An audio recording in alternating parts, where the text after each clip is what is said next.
ఎన్ని తలచినా ఏది అడిగినా జరిగేది నీ చిత్తమే ప్రభువా, జరిగేది నీ చిత్తమే.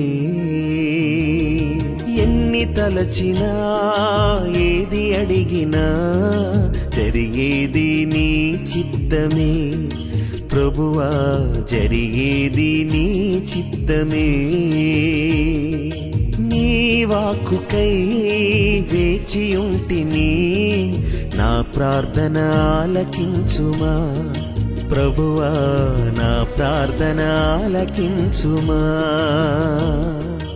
ఎన్ని తలచినా ఏది అడిగినా జరిగేది నీ చిత్తమే ప్రభువా, జరిగేది నీ చిత్తమే.